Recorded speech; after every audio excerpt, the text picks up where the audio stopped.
So morena, everybody. Thank you for taking the time to watch this beautiful presentation today on whole food, plant-based nutrition. This is something that I have been super passionate about since 2018 when I made the transition to eating this way. It wasn't a super simple journey. It wasn't something that I initially was comfortable with the idea of, because I had been brought up sheep and beef farming. I was on a lifestyle block. We were growing our own meat, really like whole foods, living off the land. I'd done sort of a paleo thing because at this time my health had truly crashed and burned.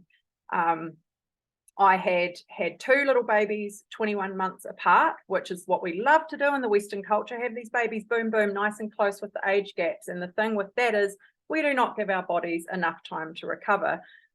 More third world countries and people that don't live this life of luxury that we tend to in the Western countries, they have naturally spaced babies at like 2, 3, well, probably 3, 4, 5 years old because of sleeping with their babies, breastfeeding for longer periods of time, other factors, carrying their babies all the time. And so naturally they do have a bigger age gap. But here we like to thrash our bodies and don't give ourselves that nourishment and recovery time. I didn't put a thought to it back then. I didn't know what I didn't know. And I also didn't know much about gut health or anything like that. And after Charlotte was born, I had terrible gas and bloating, gas to the point I wouldn't have been able to go out to a cafe or restaurant to eat, because every time I ate, this terrible foul smelling gas would come about, and it was just so embarrassing and horrendous. And constipation issues, skin issues, darkness under the eyes. I had terrible eczema on my hands for a decade before that, right up to my wrist. Some of you may have seen on my Instagram, I share photos of it from time to time, how split and raw and sausage fingered I was. And that was very difficult being a registered nurse, to be suffering in that way when you're using your hands all the time and using hand sanitizers and washing your hands all the time. It was very difficult. I had brain fog and lethargy, joint aches, reacted to a lot of foods, especially I then discovered wheat was a really big one that I was reacting to, because with my research, realized I had leaky gut and dysbiosis. So leaky gut is where the small intestine allows it allows anything out into the bloodstream, and our immune system fires up. So things like food proteins, things like bacterial endotoxins and just nasty stuff can get out of the small intestine because of this leakiness in the beautiful little one cell thick wall. The gaps happen in the tight junctions, so that stuff can get out and the immune system fires up, and then that's when it will cause issues as far as perhaps the brain fog. For me, in my instance, brain fog, joint aches, all the gastrointestinal upset issues there. So it can manifest in many different ways for people, and that's how it manifested for me. So leaky gut and dysbiosis. What was the straw that broke the camel's back? Well, from Charlotte being born, she had dreadful colic, which I believe is a result of me passing on my poor microbiome, my dysbiosis that was going on already. She got my flora, and my flora wasn't fantastic, and I think that contributed to her 6 months of screaming.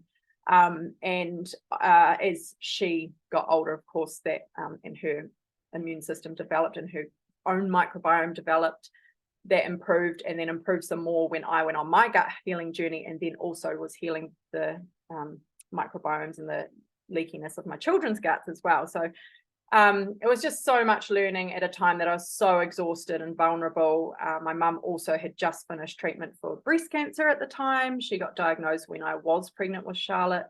So a lot of stress, a lot of trauma, and then on top of that, these health things. So the straw that broke the camel's back was, in fact, E. coli in our rural water supply. So I was getting vomiting and diarrhea, bugs, gastroviruses, what I thought at least, basically monthly from when Charlotte was born for the first 5 months, until my best friend, with all her wisdom and intuition, said to me, get your water tested. Got the water tested, sure enough, E. coli.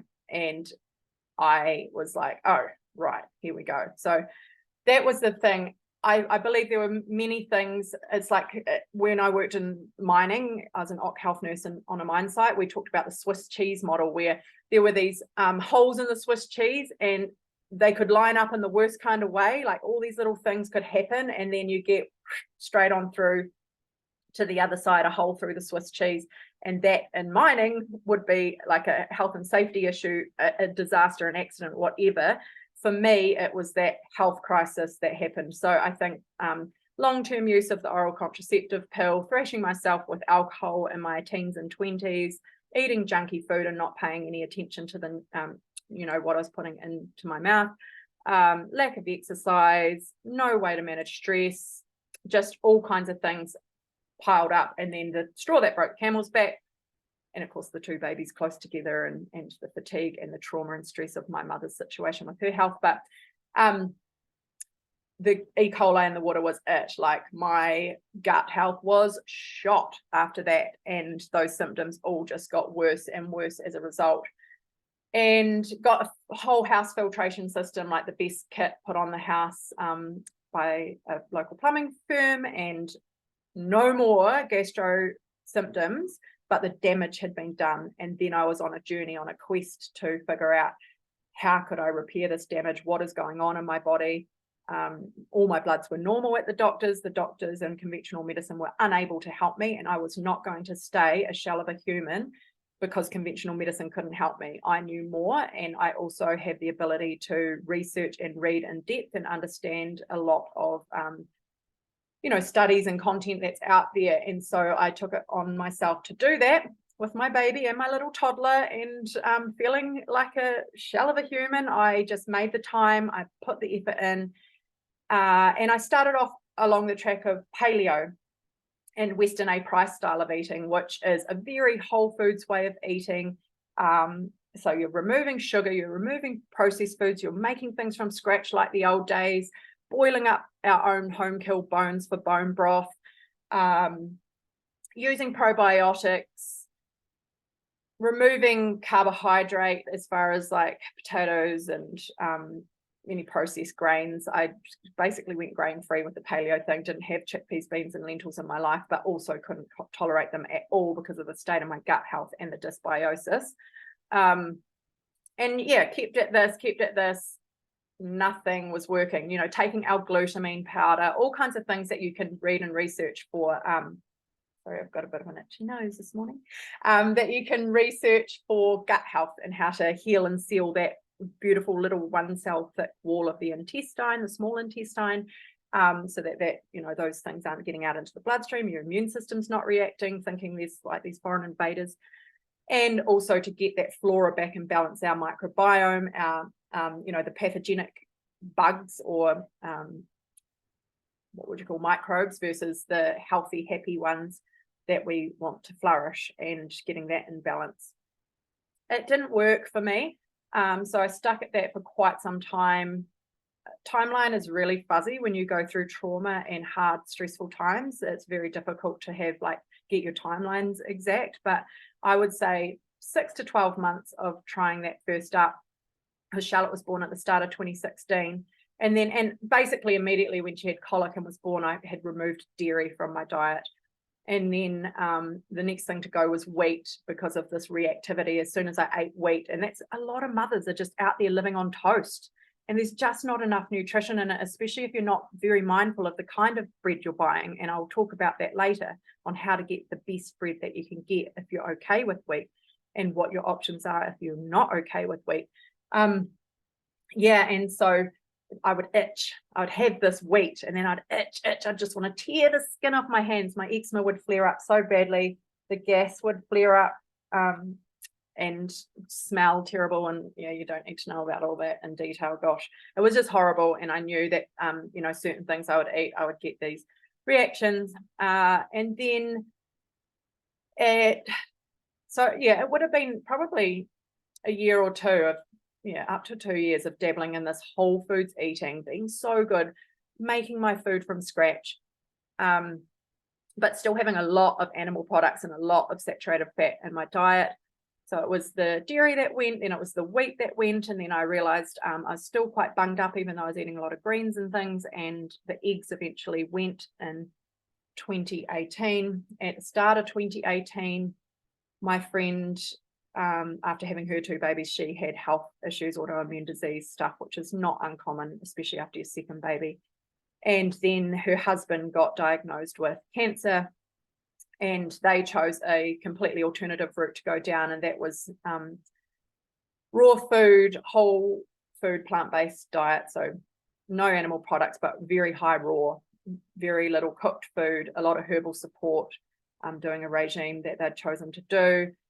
They were both doing it together, lots of juice fasting, water fasting, lots and lots of fruit. And I was like, what are they doing? This is like crazy. Like, how can they survive eating that food? You know, where do they get their protein? Where do they get their calcium and their iron and all their nutrients from? Like, what? This makes no sense to me. So it was a big challenge for me to be experiencing my best friend and her husband going through this health crisis, and also the path they chose for healing. So he never had any chemotherapy or radiation or anything like that. He had some surgery. And so, but of course, I was curious and open, because that's how I approach things in life. And they said to me, you should try this, you know, you should try this way of eating. We see you struggling with your health stuff. You should try this way of eating. But I just was not ready at that time to try it. I was open to hearing about them. I was open to, in their experience, I was open to seeing what they were eating, etc. And I would happily eat that stuff. In fact, years earlier, I had gone with them to a seminar by Jason Sean Bennett. And this was like the very, very early place. This is 10 years ago from now, that the early seeds were planted around whole food, plant-based eating and fasting. And that was like a challenge for me then too. But I did buy one of the Revive cookbooks. I think it was the first one that they'd ever done at that point. And added, like, you know, tried to add a few of those recipes in half-heartedly. Didn't take off, but that was my early experience of that realm of way of eating, that lifestyle.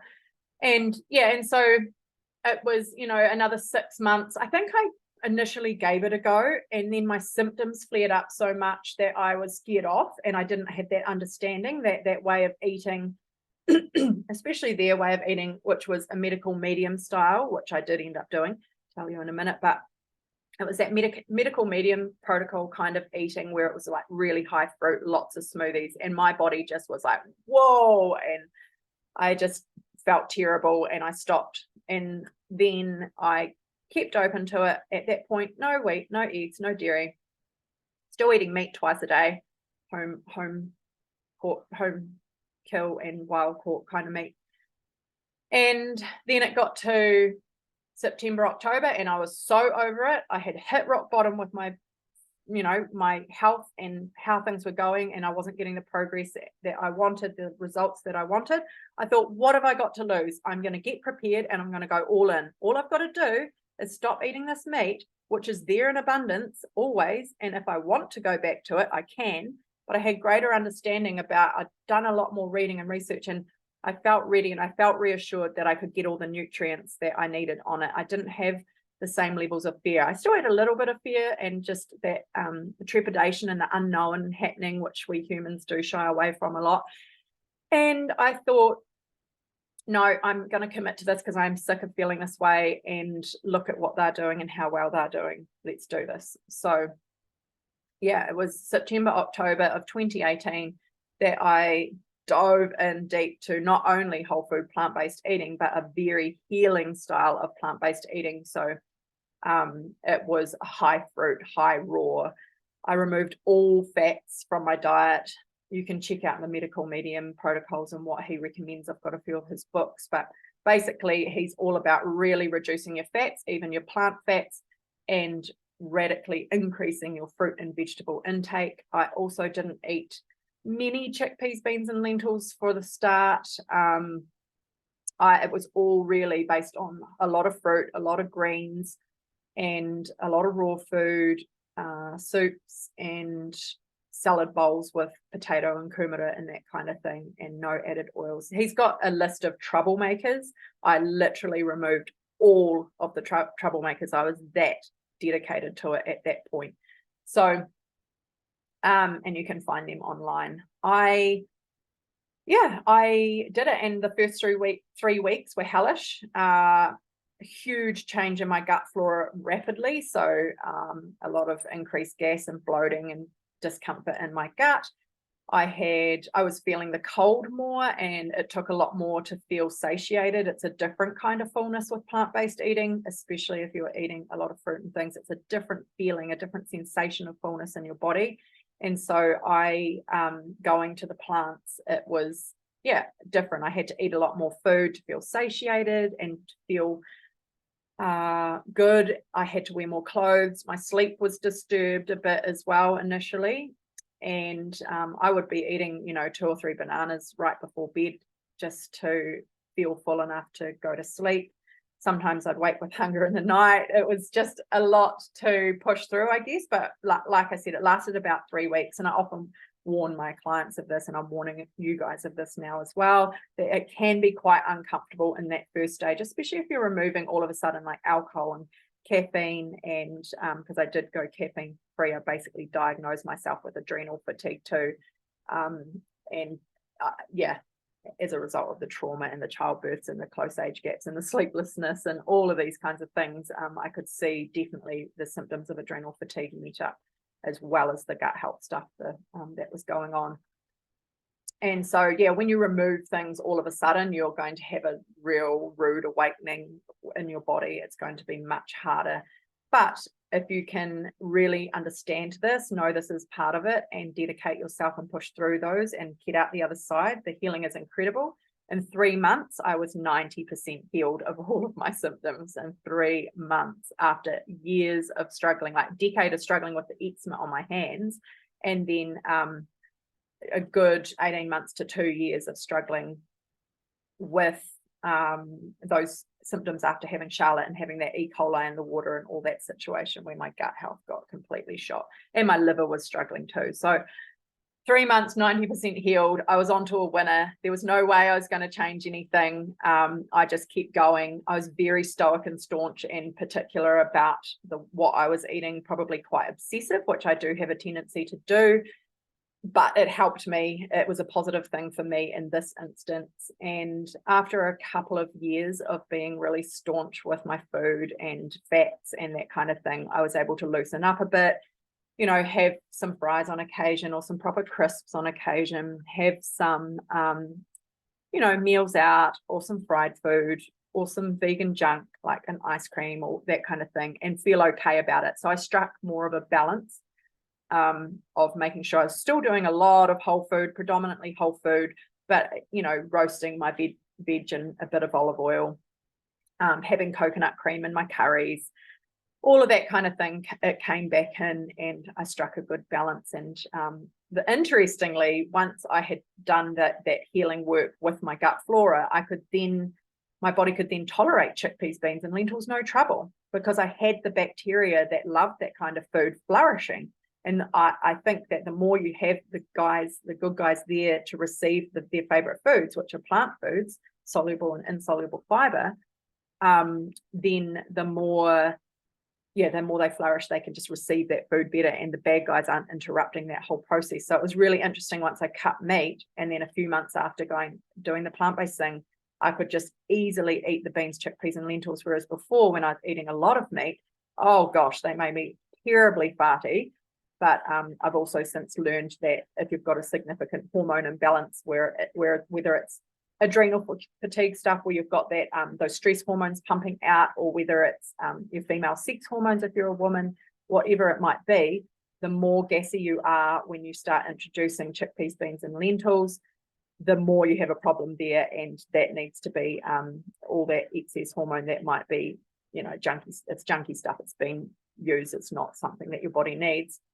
It can be removed more effectively from the body, but that is a sign that increased gas. So it was a lot to go through for sure. It was an absolute harrowing time. It was the worst of times for sure, but also the best of times. I'm a firm believer in every hard thing that we go through in life. There are always incredible gems, incredible learning experiences if we open our eyes and our hearts to seeing those things for what they are. That yes, at the time, and when you're immersed in it, you can feel all the feelings. I recommend feeling all the feelings, but also that having that tenacity and that mindset that no, this is not going to be my reality. I'm not going to be stuck. I'm not going to remain a victim here. I'm going to choose a path to heal myself and better myself in every situation. I'm not just talking about physical health stuff here either. It's just any hard life things that you go through, you have a choice. And so choosing yourself, dedicating time and effort and energy to yourself in this instance with nutrition majorly pays off.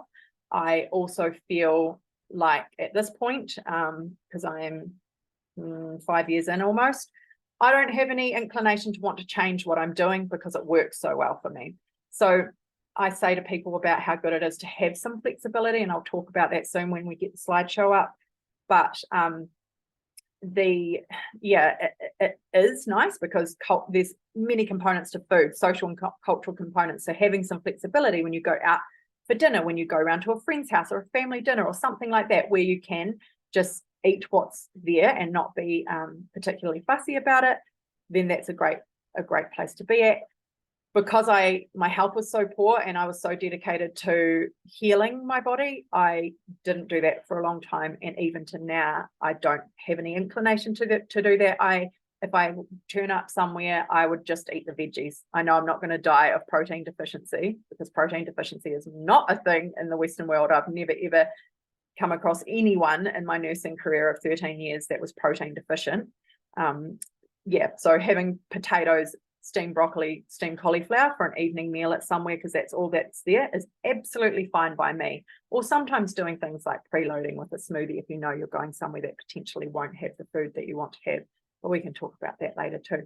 So that is me. My children aren't whole food plant-based, but for a time when I was healing their guts, I had them off wheat and dairy, and I just gave them a lot of fruit, a lot of smoothies, and a lot of the medicinal mushrooms, which I'll also share about. So I am going to find the slideshow for us.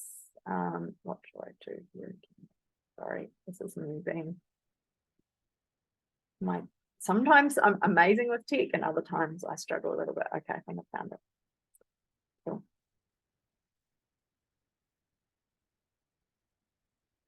All right, this is our topic, whole food plant-based eating. Again, I always say to every one of my clients or anyone I talk to, you're ultimately responsible for your own health and well-being. This information is from my own personal experience, my own journey, but it also is underpinned with research and science-based evidence. And it's not a substitute for medical advice, so take care of yourself. So we're going to cover what whole food plant-based eating actually is, why we should eat this way, who can eat this way, where to start if you want to start eating this way, how you get all of your nutrients covered, the cost, a bit about the blue zones, because that really fascinates me, and then some stuff on medical professionals and science that backs this way of eating, and a bit of evidence that humans are predominantly plant eaters. We, I believe, definitely are omnivorous historically, but that we can thrive on plants, and there's some things in the way that we're built that show that, and a bit of extra info that I couldn't help but add in there. I try to keep these succinct, but there's so many interesting things, and I probably haven't put everything I'd want to put in, but we've got limited time. So whole food plant-based eating excludes meat, eggs, and dairy. It excludes fish and chicken as well. So nothing that comes from an animal. And we want to ingest minimal amounts of processed foods. We want to keep that really low, including oils. So oils are actually really highly processed. Even the best quality oils have come a long way from their individual plant source. So when you think of an olive growing on the tree, to get it to oil, they've got to do a bit of work there. Same with coconut, same, you know, these are my ones that I like to use. Avocado, coconut, and olive oil. They still, even though they're great options, they have to come a long way to get to that oil. So they are processed. The other thing is they're highly calorific. So if you're wanting to reduce your body fat, then you would look at cutting oils of all kinds out of your diet. And oils are in a lot of processed foods, are very sneaky. Even, you know, your organic brown rice crackers by Ceres have sunflower oil in them, and same with, you know, your potato chips and that. There's a lot of oil in those, and oil equals a lot of calories and not a lot of nutrition. So the kinds of food that are included in a whole food plant-based diet are all your whole grains, so brown rice, quinoa, buckwheat, wheat if you're okay with whole form wheat. Millet is really good. Yeah, there are quite a few various whole grains, amaranth, freekeh, all kinds of grains out there, sorghum.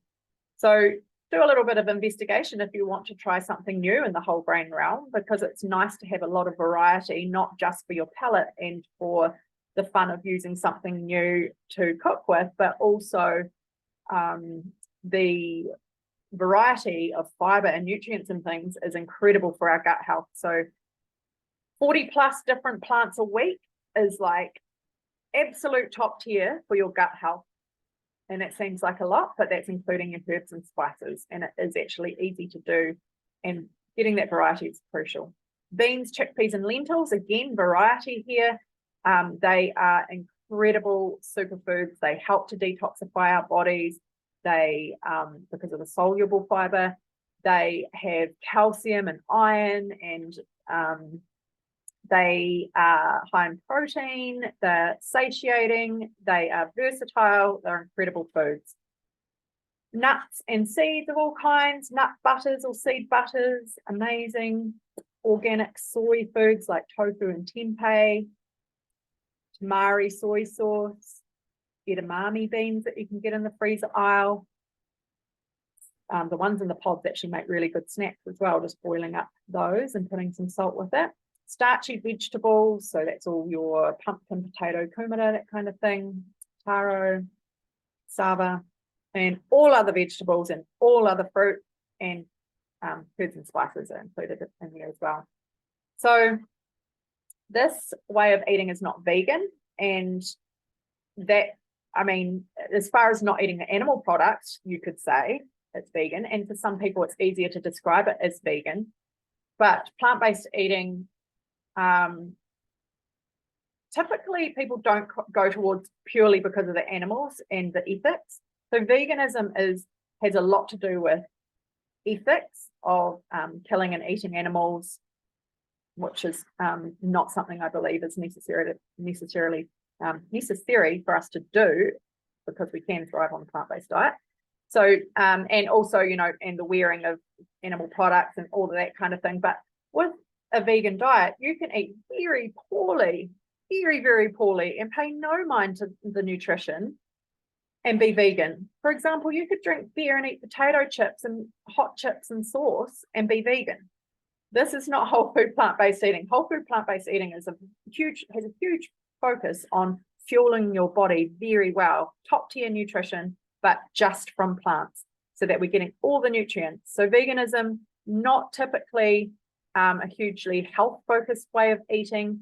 A lot of people who are vegan might be inclined to really head towards the processed vegan meat substitutes and that kind of thing, as opposed to heading towards the whole food sources. That's a little bit of a generalization, but that's the differentiation. Is basically whole food plant-based eating is a lot for your health and for the health of the planet, and it can be for the health of the animals too, but mostly for the human health. That's its main focus, and then the others. And veganism, yes, it's the environment and the animals probably first and foremost, as opposed to paying huge mind to the nutrition of the human body. I hope that's clear and makes sense. We can ask, have questions at the end. So reasons to eat this way: it increases your energy, you can lose body fat, you can improve your skin, like my eczema 90% healed in 3 months. you can have mood improvements because the gut and the brain are not separate. That gut-brain connection is a thing. And so the more that we improve our gut health, the better our mood is, and our, even our concentration and the brain fog clearing. Oh, wow. When that brain fog clears and you have some stamina and you can think and you can have a conversation with people. Oh my gosh, the amount of times I lost track in that postpartum phase, especially being so tired, so stressed, and just brain foggy and interrupted by little people. If you're a mother, you know what I'm talking about. Hormonal balance, it can really help with PCOS and endometriosis. Reducing your cancer risk, rebalancing that gut microbiome, supporting your digestion, getting rid of constipation issues. Although initially when you start eating plant-based, that rapid increase in fiber could potentially bung you up. So you need to be mindful of that and maybe have some supplements or herbs to counteract that, and be very mindful of ensuring you have plenty of water and add some electrolyte in for that added hydration, making sure it gets to your cells. But eating plant-based is actually a very hydrating way to eat anyway, especially if you're getting enough fruit or raw vegetables in. Strengthening the immune system, amazing for that, amazing for reducing all systemic inflammation in the body, so aches and pains and any sort of inflammation that's going on there as far as disease processes and things that can put the fire out on that. Reducing the risk of lifestyle diseases, so that's your cancer, heart disease, and diabetes, type 2 diabetes, and strokes and that kind of thing that are as a result of modern day living. Anti-aging and longevity. We're going to talk about longevity soon with the blue zones. Reversing insulin resistance, so that's where it's quite handy in PCOS, polycystic ovarian syndrome, because a lot of that will have a degree of insulin resistance happening. So we want to reverse that, and we want to increase insulin sensitivity, which we'll do, especially as you reduce body fat. Improving autoimmune disorders. Sometimes it can even heal autoimmune disorders, and same with like type 2 diabetes. I've had patients when I was working as a practice nurse that were able to reverse their type 2 diabetes and get off a lot of medications from eating whole food plant-based diet. And that's without going extreme medical medium, high fruit or anything like that. Just a typical whole food diet like I was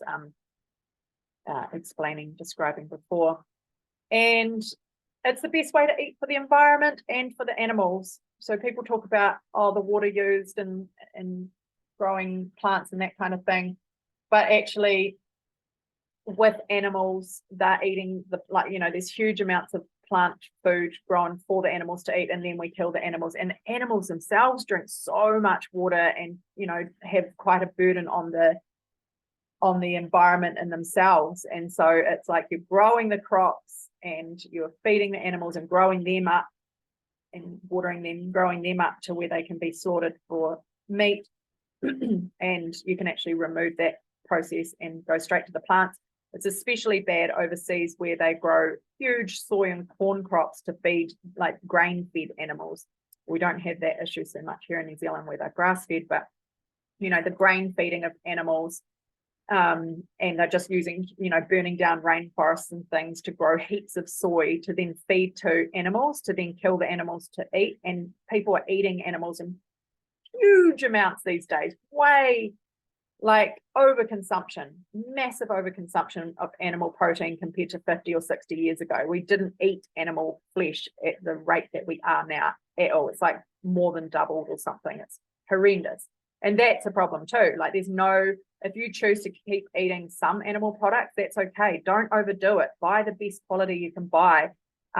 Make sure, if you can even get like home kill from someone that or buy from a butcher who's ethical and has good, well-grown animals. And if you're eating dairy and eggs, again, just choosing the most high quality, organic or regeneratively farmed. That is the way to go if you're going to continue to eat animal products for the environment and for animal welfare. But if you're whole food plant-based, then you are eating the best way that you can eat for the environment and the animals.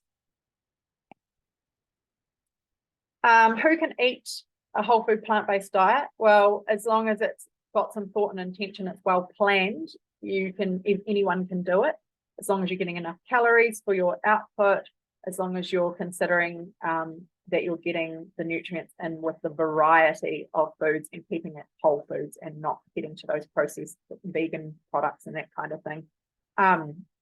And there's a great resource website, Instagram, called Plant-Based Juniors, for people who might want to look into either going 100% plant-based with their children, or as close as possible to it, or get some inspiration for recipes and how to have more plants in the diet for children, but making sure you're very well balanced, in particular around getting their nutrients that they need.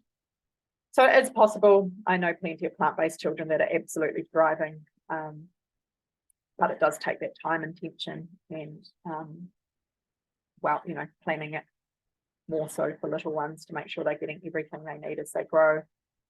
And yeah, for some, you might be better off doing the plant predominant eating style as opposed to all in, and that leaves that beautiful room for flexibility to share other meals and not be sort of concerned about what you're eating when you're out and about, and then at home, 90% of the time perhaps making your choices plant-based. Whatever works for you. The more plants you eat, the better. The more, that's as simple as it is. The more plants you can get into the diet, the better it is for people, for your health, for the planet and for the animals. Here we have some information on where to start. So first, if you've got like a typical Kiwi diet, I'm all about cutting the processed food, the sugar and alcohol as much as you possibly can. Even if you were to halve it for a start, that's awesome. And same with caffeine, which again can put a burden on our system as far as if we're quite stressed, which a lot of us are these days. So it can be a nice thing to cut out caffeinated drinks. Coffee in particular, a little bit of cacao and a little bit of like matcha green tea that has low amounts of caffeine but is paired with these beautiful amino acids. Cacao's paired with theobromine, which is a really grounding, soothing amino acid, and then the green tea matcha is paired with L-theanine, which again is a grounding, calming, soothing amino acid, and that is in many sleep supplements as well. I'm very caffeine sensitive, so like for example my Goddess Greens that has about 28 milligrams of caffeine in a serve I can have in the morning. It has no ill effect on me caffeine wise. There's no heart palpitations or jitters or anxiety or any teeth clenching or anything like that, which is signs for me if I was to have a coffee. I'm not a coffee fan, I never have been, but I have had them on occasion, and I do, in memory of my mum as well, like to have a cappuccino with chocolate with soy milk though, and I often will just have it caffeinated and not decaf, and I can feel my heart rate increase and that kind of thing. So if that happens for you, then you definitely need to remove your coffee and go to decaf. But even if you're doing decaf, removing coffee as much as you can, because a lot of people get up to like 3 or 4 or 5 a day, and I just think 1 a day is perfectly adequate. It's what you should be going for. And again, decaf has a little bit of caffeine in it. So those things need to go first, like all that junk basically. Ice cream, chips, chocolate, lollies, biscuits, cakes. These do not reside in our home as standard grocery items. They don't come home, okay? They stay in the supermarket. Add in a smoothie each day. This time of year, it's more difficult, and we don't want to make our bodies super cold. I do have a lot of interest and belief in traditional Chinese medicine and their ways of doing things. And so to them, a smoothie is a no, but I think adding ginger is a good way to warm it, or otherwise you can also just reduce your frozen fruit. And like at this time of year, you could do ripe bananas, few oranges, a lemon, and leafy greens, and just don't have a frozen kind of smoothie is a good one, especially if you're someone who feels the cold. But it's a really easy way to just add something in that is nutritious for a start. I'm all about adding in before really removing, but I do believe that these processed things need to go. And then more fruit and beans and greens, and I mean you can put all of that in a smoothie. So you could just make the smoothie that your opportunity for your fruit and your beans and greens to go in. Your canned beans are perfectly okay. I always choose organic, and I drain them and then I rinse them and I keep them in the fridge. They keep really well, whether they're just plain to add into smoothies or just I like eating them, they're delicious. Or whether you are spicing them and adding like herbs and spices and garlic powder and that kind of thing to do a builder bowl meal or to add to another meal. They keep for a good 3 days in the fridge. And if you're wanting to transition to more plant-based eating, you can, and you want to ease in, you don't want to go 100% in at once, that's fine. You can do plant-based breakfasts. And once you've got a repertoire of your plant-based breakfasts on lockdown and you're like, right, I've got this sorted, I can do plant-based breakfast. This is the way I go about things now. And then you could go on to, say, lunches and snacks, and just over time do it like that. Nail your lunches, get them sorted, and then get on to your snacks, get them sorted, and then dinners. But I would also say add, even if you're starting with your plant-based breakfast transitioning, add one evening meal a week plant-based. So challenge yourself, find a recipe online, or maybe buy the Revive Cafe cookbooks, or maybe one of the Raw and Free Sophie Stevens. She's incredible, got an incredible healing story too with plants. One of her cookbooks or something, and just choose a recipe that takes your fancy, and then write the ingredients down for what you need, so that your next time you do your groceries, you get them and you've got them there at home, and then just plan that night for when you want to do that new plant-based recipe. And then over time you'll figure out what you love and what you don't love, and you'll build a repertoire of go-to food. I've got a lot of inspiration on my Instagram under Food Things highlight, and you can have a look there and like take screenshots of the recipes there. I also believe it's really easy, you know, for this time of year to roast up a heap of vegetables, have them on a bed of spinach, put a blob of hummus on top. I've got amazing dip and dressing recipes on my website and my ebook. There you can do like honey mustard roasted potatoes, which need very little oil. You just sort of toss them through a mixture of honey and mustard and a little bit of olive oil, salt and pepper if you need. But yeah, you can do soups. They're incredible and easy to do plant-based and have with some really good quality bread. You can do curries, easily plant-based too. So there's some options for this time of year for some party warming tucker. Yeah, your food environment, don't bring the trash home. Just have exercise and willpower. Go to the supermarket when you're ideally not exhausted and hungry, and just make a change for what is actual groceries versus what is going to be, you know, more treat foods. If you're someone who absolutely adores chocolate or chips or whatever it is, then on that grocery day, get one bag of chips, or one bar, like small bar of chocolate, or the ice cream that you love, or whatever it is on that day, and then don't have it at home. Don't bring tubs of ice cream at home so it's in the freezer to just access whenever you like. Don't have the chips at the ready there, where, you know, there's bags and bags and you can have one bag a day, or a packet of biscuits every day, or anything like that. Like, we talk about treats, but they're daily. Like, since when are treats a daily thing? They shouldn't be a daily thing. We should be eating really good whole food stuff every day, and then once a week actually have a true treat of our favorite thing, because we shouldn't be depriving ourselves of the enjoyment of food either. It's just, don't overdo it, you know, strike that balance and have some self-control and some willpower with it. And yeah, do it once a week. That's my advice. Remove and reduce, like, so once you've sort of got some of this stuff underway, you might also just like remove dairy as well as the same time of doing these kinds of things. You might say, overall, I'm just not having dairy. Cheese is a difficult one for most people to quit. It's usually sort of the last thing that people quit if they're going to, because it is full of casomorphins, which are a protein in dairy that are concentrated when cheese is made. So it's in all dairy, but it's concentrated in cheese, and it gives you such a dopamine hit. It's been compared to heroin. So that is why cheese is so addictive, because it gives you that feel-good hit, like a lot of foods do. A lot of delicious, sweet, salty, fatty foods give us that dopamine hit, and we just vote with our mouth and the flavor, as opposed to thinking about, how does this fuel my body, and is this going to add to my health? Well, cheese, big old dopamine hit. like taking heroin.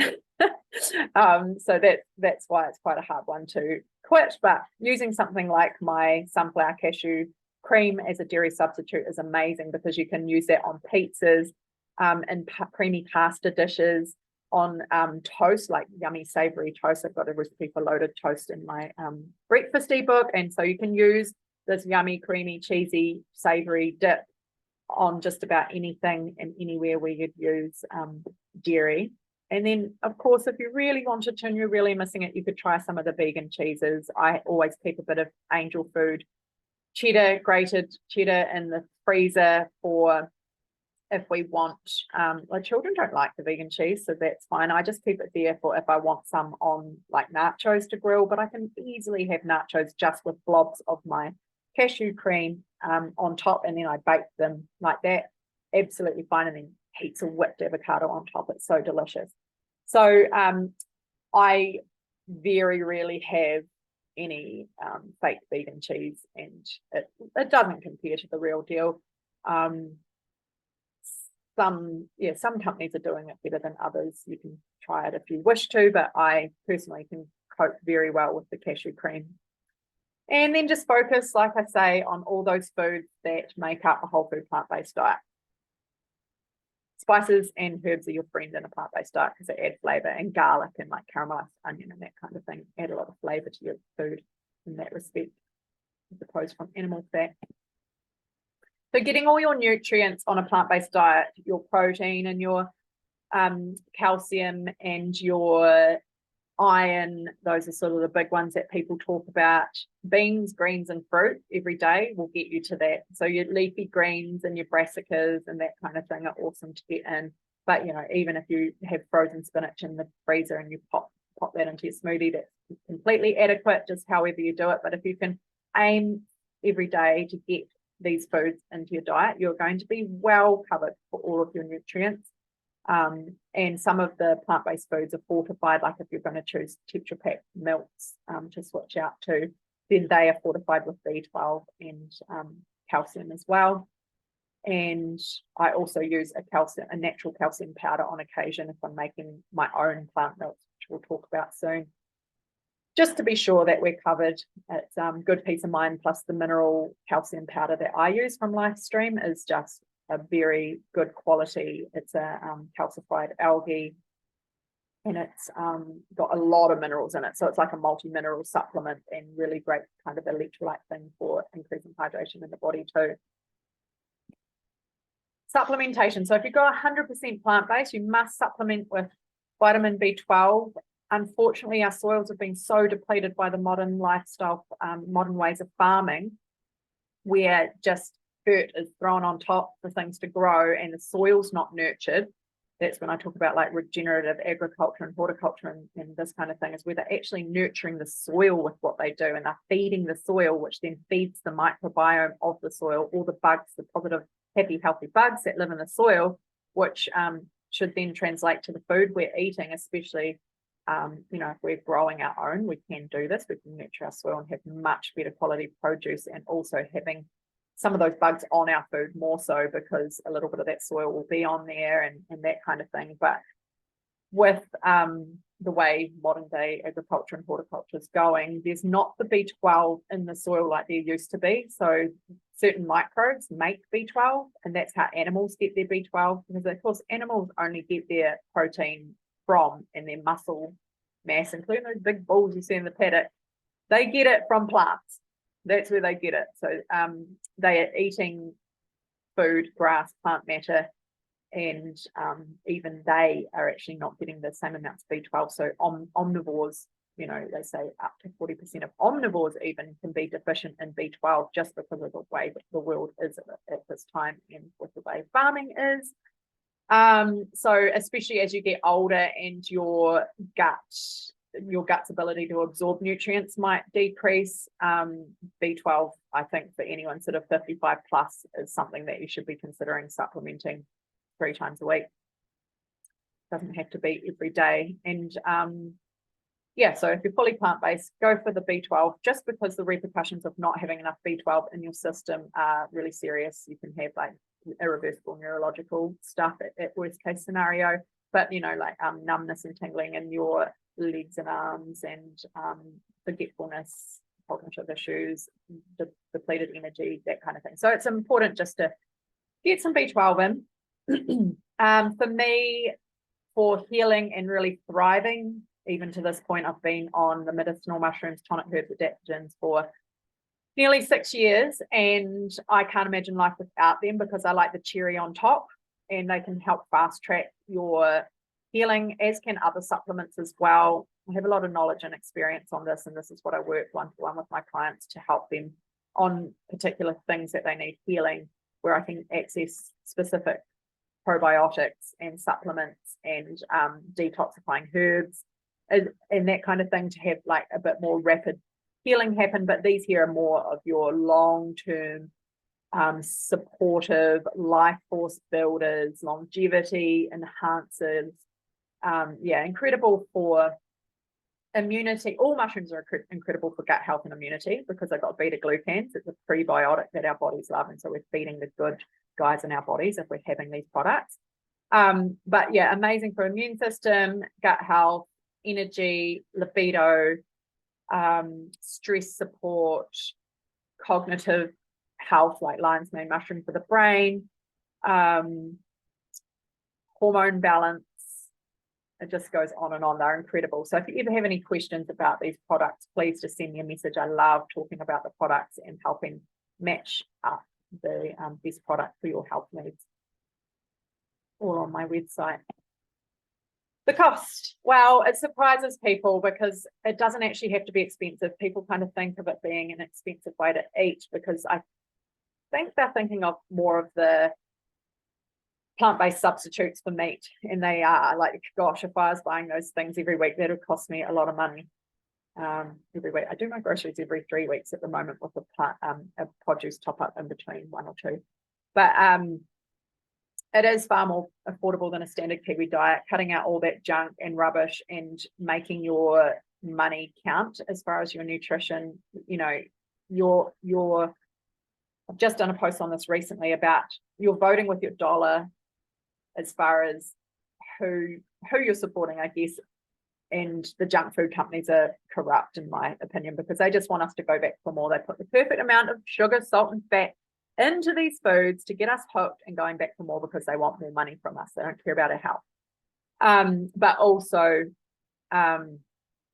it's just, I guess making that mindset change to you're putting your money toward your health every time you're buying your food. And so it's a health insurance thing, in my opinion. You're adding to your health, and you're potentially, like highly likely, preventing a lot of illnesses down the track as well. So make your money count for your health, and make sure it's good fuel. And some of these products, especially if you're wanting to go more organic like I do, they do cost more, but you just eat less of them. You're not eating mindlessly, you're not snacking mindlessly. You have your evening meal, and you're not having anything after dinner. Snacking in the evening is no good for our health. There's great research by Sachin Panda, that's his surname, on the circadian rhythm of eating for humans too. And so we want at least 12 hours break overnight, and we don't want to be evening snacking. So making that meal satiating, and then not mindlessly eating junk food after that, and not making crackers and things the thing you go for if you want a snack. Go for fruit, make a smoothie. Get these good habits going if you've got children as well, where they get in after school, and if they're not eating everything in their lunchbox, I get them to do that first, but making smoothies for them, and going to fruit and vegetables and hummus dips and that kind of thing before going for the processed snack foods. It'll save you a lot of money in your grocery bill. But initially, buying a packet of Ceres organic rice crackers versus the cheap ones that have the flavor enhancers and all that kind of stuff on them, it is a lot more money, but you're not going to be eating these every day if you go this way with your eating. It's a very simple whole food way. What am I buying? I'm buying chickpeas, beans, lentils, some frozen veg as a backup. I don't use it very often, but it's just good to have there because I live so rurally. I need things on hand. So I have a lot of canned foods. I buy tinned peaches for the children. I'm just looking toward my pantry at the moment. I buy brown rice in bulk. I'm not super hung up on organic foods because I know it's still better to eat plant-based conventionally grown foods than it is to eat a lot of processed foods and a lot of animal products. So I'm still doing amazing things for my health. And even when I was healing and having lots of juices and smoothies, they were mostly conventionally grown things that I was having. And yeah, so we don't want to get too hung up on pesticides and things because the animal flesh, it contains a heap of glyphosate and stuff in it as well. And I also like to support my body with its detox efforts and support my liver with herbs and things to hopefully counteract some of that ill effect. Yeah, baked beans, the plant milks, or I'll buy the VV milk concentrates to make the plant milks. I've got quinoa and millet there, lots of potatoes, kumara, pumpkin at this time of year. I keep edamame beans and frozen peas. I do have a bit of toast now and then, but mostly I don't have it every day. Yeah, I'm just on the fly trying to think about what I buy, but I am going to do a post soon on what my typical groceries are so people have an understanding of that. Tamari soy sauce, coconut balsamic dressing, so convenient, like you can just use it as a dressing and boom, you're done if you don't want to blend one up. Flours like buckwheat flour, almond meal for making pancakes. Honey I do eat honey. Some plant-based eaters won't eat honey, but I found it extremely healing for me and a great sugar substitute. I buy that locally in bulk. So where possible, buy things in bulk and try and get the cost down if you're able to afford to have that outlay, that initial outlay. Joining organic food co-ops is really great too, where they get bulk items. I'm part of the Riverside community one, so when I can get down to Mott, I will buy a lot of things from there because I can get them far cheaper than even at the supermarket. I buy all nuts and seeds. I've got like chia seeds, pumpkin seeds, sunflower seeds, cashew nuts, almonds, that kind of thing. So yeah, just getting a stash of those things together, and then it's about making food from scratch. That's where you save the money, is actually making meals from scratch as well. But if you've got any questions about this at any time, you can feel free to ask. Oh, the blue zones, so interesting. So this is the 5 areas, as you can see on the screen, that around the world that have the longest lived people. So the greatest number of centenarians, people who are living to 100 plus, extremely well, not on medications, without any health concerns whatsoever, and they die actually because they're worn out, natural deaths. And eating wisely. So these are some of the main things that they all do. And so some of them have their own things that they do that add to the longevity, and then there's a lot of crossover between them all as well. And one of those things is that they eat 90% plus plant-based meals. They eat small meals in the evening, and they don't snack in the evening. Obviously, they have like an early evening meal, and it's the smallest meal of the day, and they eat to 80% fullness, so they're not overeating and stuffing themselves. All of them eat some kind of legume, like pulses and soy. But yeah, a lot of those foods they're eaten every day in significant amounts in these cultures. If they're eating meat, they interestingly mostly have pork, and it's only eaten 5 times a month and about 100 grams, the size of a deck of cards. So really tiny serving sizes. They're always making plants the focus of their meals. Then they have amazing outlook on life, glass half full, that gratitude for life. I highly recommend a gratitude practice every morning on waking. Say a few things that you're grateful for, even if it's just hot water running out the tap, or these things that we take for granted that never used to be around 100 years ago, like throwing washing in the washing machine and turning it on. You can find anything to be grateful for, and it really does help get through the hard parts of life. But they have purpose, they have gratitude happening, and they've got a lot of great habits that counteract stress. They move every day as just their daily life. Like movement is part of daily life. And they have amazing connection with social connection with their people around them, their loved ones, their friends, their community, and they all have a faith, like spiritual beliefs. The science and the health professionals. So there's actually more than 50 years of science. One of the earlier ones is the China study by T. Colin Campbell, who I studied my certificate in plant-based nutrition through Cornell University in America. I did it all online back in 2019. I was supported by my workplace. I was working at a health center and they supported me to do that also, which was very cool. So yeah, that one might be a good one to check out if you haven't heard of the China study, but there is a lot of science over many decades there if you want to search it out. And I didn't realize this when I first went on my healing journey. I thought I was completely woo-woo, completely wacky, definitely was made to feel that way in my workplace, turning up with all my big things of smoothies and all kinds of healthy things while they were eating their cheese and crackers and chocolate biscuits that were all work provided in a health center.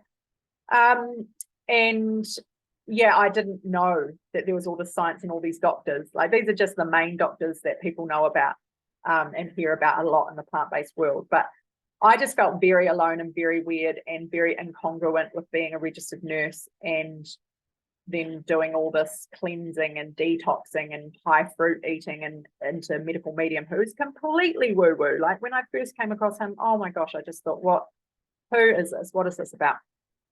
He was actually a catalyst for me finding my spiritual path too. I was able to, I began believing in the angels and then getting signs and confirmation that yes, there's more than just us humans on the planet. I was fully supported by the angels and I still am. I pray to them often. Angels and spirit guides have got my back, which is amazing. So finding a spiritual path is a very important part of healing. Yeah, and then all these doctors, as you can see here, absolutely amazing. Caldwell Esselstyn reversed heart disease in people who were told to go home and die. That's an incredible study to look into. So check out Caldwell Esselstyn. These people had like 20 more years of life because of the way he asked them to eat. And T. Colin Campbell, they're the OGs. They are the old school pioneers, and they also grew up on like dairy farms and things like that. They're now well in their 80s and just incredible men. Check all that out. Dr. Balcevic, his book Fiber Fueled, I put in the for book recommendations, so definitely read Will Balcevic's Fiber Fueled or follow him, the Gut Health MD, on Instagram. He's on Facebook as well. So yeah, incredible doctors. Dr. Michael Greger has an incredible website too, I can't help but mention, called nutritionfacts.org. And it's all science-based. He's a complete nerd. Science is his jam, and it's fantastic because for those who need the science to be reassured, he's got it. It's incredible. Humans are plant eaters. So evidence that humans are fantastic at eating plants are the fact that our teeth are, we've got these molars for grinding fiber in plants, and our canines aren't very well formed, so we're not ripping into flesh historically, as we've come through over thousands of years. We've got a long digestive tract. If you look at carnivorous animals, they've got short digestive tracts in comparison, and that's so that our food can actually be effectively digested over that longer length of time. And we do actually struggle to digest animal proteins, especially meat. It's quite hard on the digestive system. We've got colour vision, so we can see ripe fruit on trees and know what to choose as far as fruit goes. And a lot of animals don't have that, the inability to make our own vitamin C. So carnivorous animals can make their own vitamin C. We cannot. We've got to get it from food. So that's just a bit of info about how we're actually made. That shows evidence that we're completely okay with eating plants and built for it.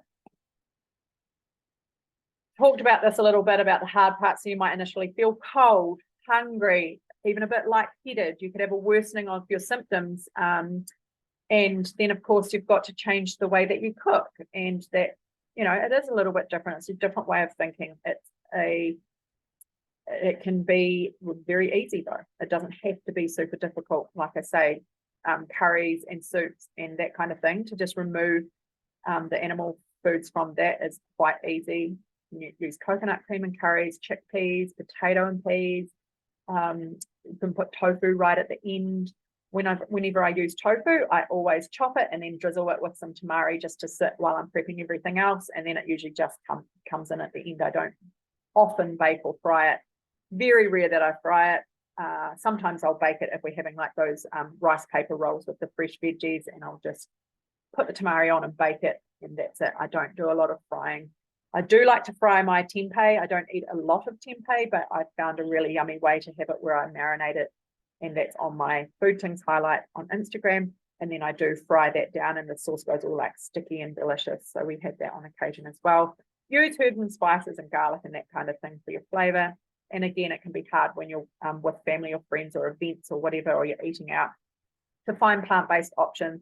Do your absolute best. There are places that, you know, like souvlaki's with falafel, or kebab shops, also pita pit and that kind of thing, where you can get healthier plant-based versions of things if you are out and about. Or sushi. Sushi's a really good option. You can often get plant-based options for. And then if you're eating out at night, then Thai food's really good, and Mexican's really good. Indian can be really good too. So there's a lot of options there. You just have to, I guess, know about it, and I know about it, so that's why I'm sharing with you now.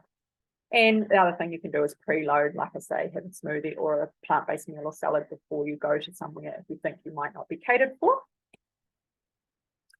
Fruit and vegetables, especially as their raw form, are high vibe foods. They bring you closer to your spiritual path as well, which is incredible and really interesting. So they also improve your mood as far as they just, I don't know, they make you feel lighter, brighter, happier, and you don't tend to be as irritable as well once you've gone through that initial kind of detox process and come out the other side. So like maybe 3 months down the track, you feel so much lighter and better in yourself and more stable in your moods and your blood glucose levels and that kind of thing. But it definitely brought me very close to my spiritual path and my spiritual beliefs.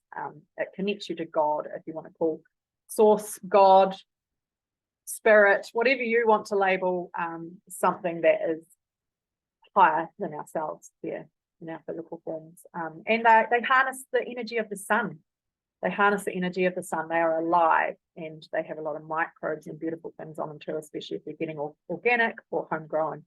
Very, very yummy. Picking something off a tree and eating it, something that's not got a bird turd on it, like that sort of thing is just like, wow, that's the way to live. Sugar, oils, milks, bread and pasta.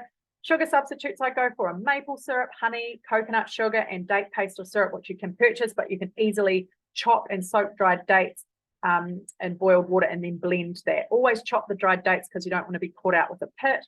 But yeah, soaking that in boiled water, blending it up, there's your date paste. Keep it in a jar, add it to anything that needs sweetening. Pasta, go for whole wheat options, or otherwise if you want gluten-free, go for brown rice, quinoa, chickpea, lentil. The Ceres Organic and the San Remo brands are really good here in New Zealand. For those, just getting more protein and more fiber. Oils, I go for coconut, avocado, and olive oil, and I use them very sparingly. I don't use oils every day in my diet. Milk, you can make your own, so you can get like a cashew butter and make your own, or the milk concentrates that I use are VV milk.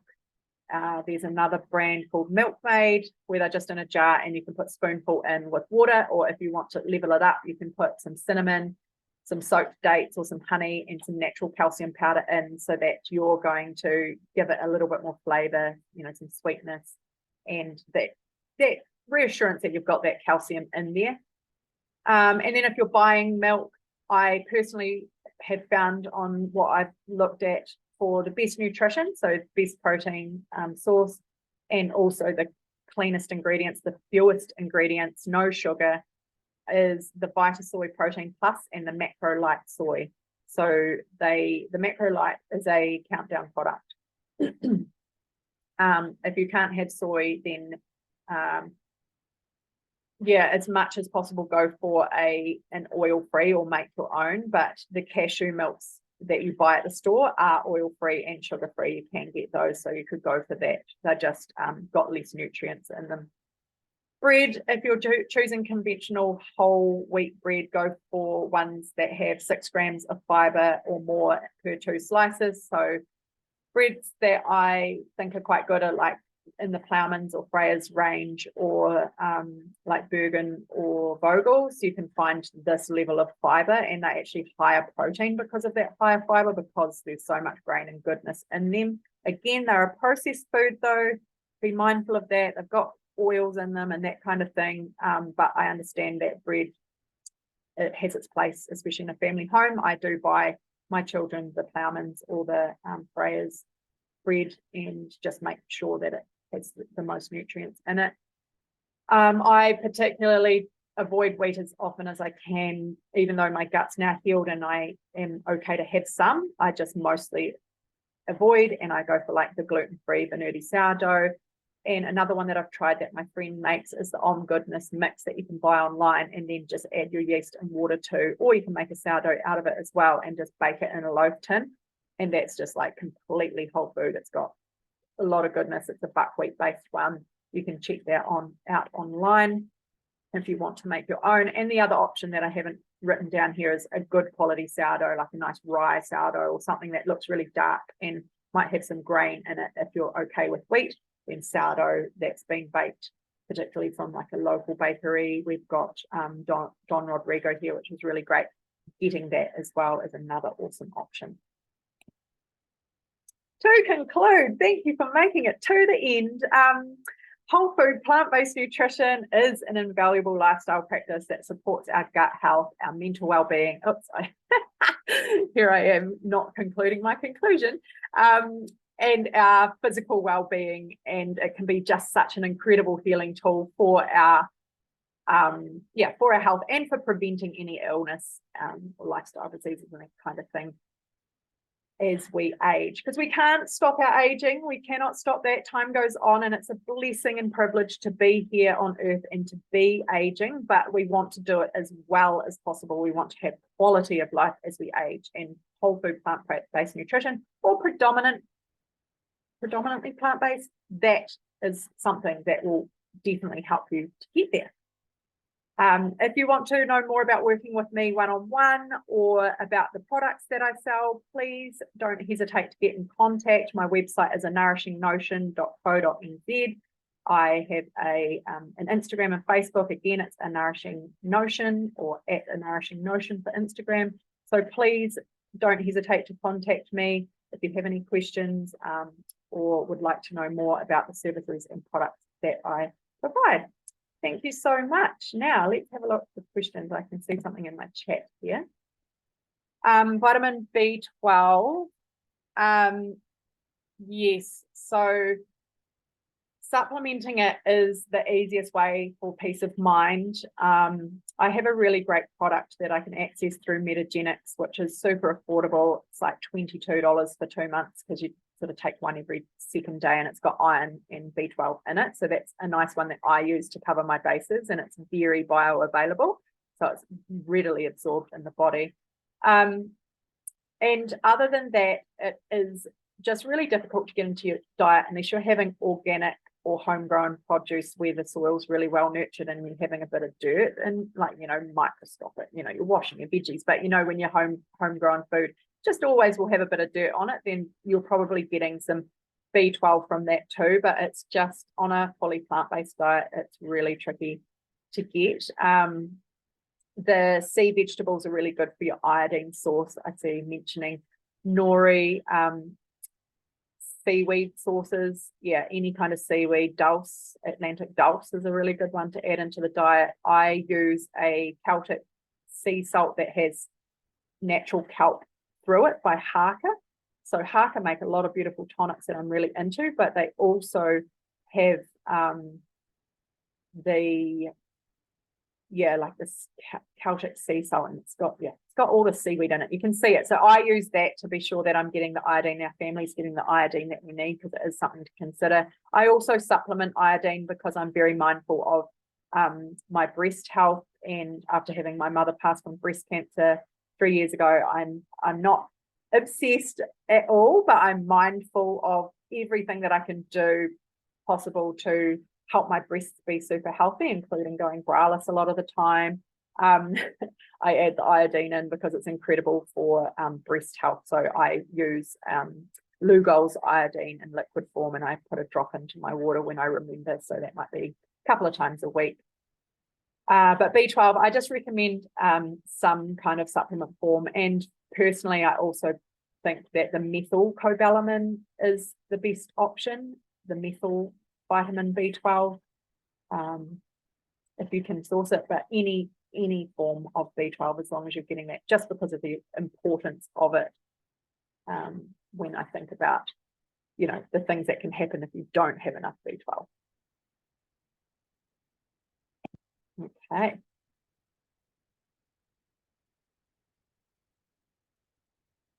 We will finish up here.